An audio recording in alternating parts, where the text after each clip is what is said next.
दाल बुना। भोले भाले किसान अधिक उत्पादन के लालच में फंसकर रासायनिक खाद व कीटनाशकों का प्रयोग करने लगे। बैलों की जगह ट्रैक्टर से जुताई होने लगी। शुरुआत में कम रासायनिक खादों के प्रयोग से अधिक उत्पादन हुआ। धीरे धीरे रासायनिक खादों के प्रयोग के कारण भूमि की उर्वरा शक्ति क्षीण होने लगी, जिसकी वजह से उत्पादन घटने लगा तथा फसलें कमजोर होने लगी। फसलों के कमजोर होने के कारण उनमें रोग व कीट लगने लगे। रोग व कीटों से फसल की सुरक्षा के लिए और अधिक कीटनाशकों का प्रयोग होने लगा।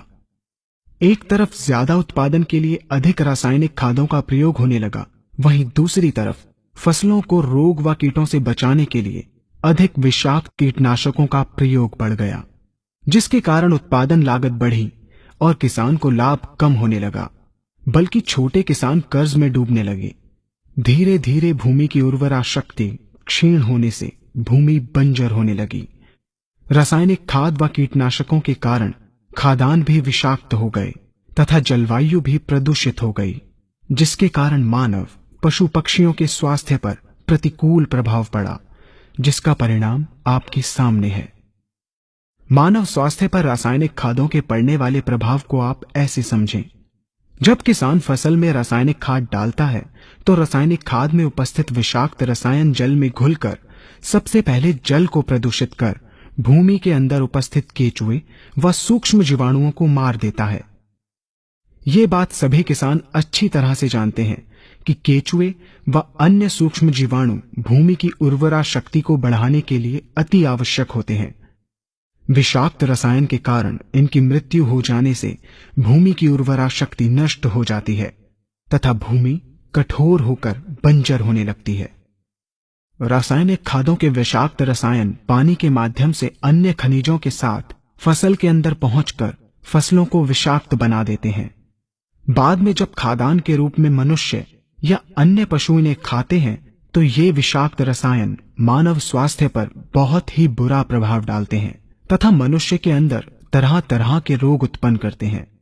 जब हम जैविक खाद का प्रयोग भूमि पर करते हैं तो जैविक खाद पानी में मिलकर पानी को प्रदूषित नहीं करती।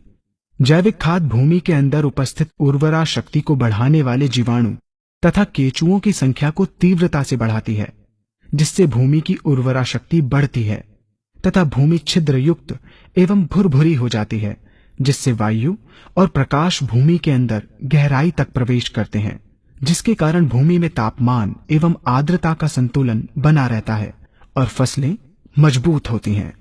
जैविक खाद में विद्यमान तत्व खाद्यान्न के माध्यम से मानव व पशु पक्षियों के शरीर में पहुंचकर स्वास्थ्य लाभ पहुंचाते हैं। जैविक खादों के प्रयोग से फसलें अच्छी और मजबूत होती हैं, जिसके कारण उन पर रोगों एवं कीटों का ज्यादा प्रभाव नहीं पड़ता।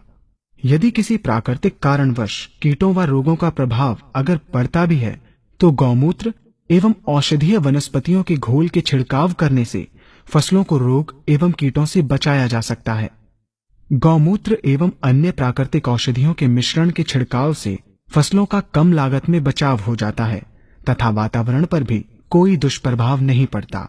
यहाँ हम आपको तालिकाबद्ध तरीके से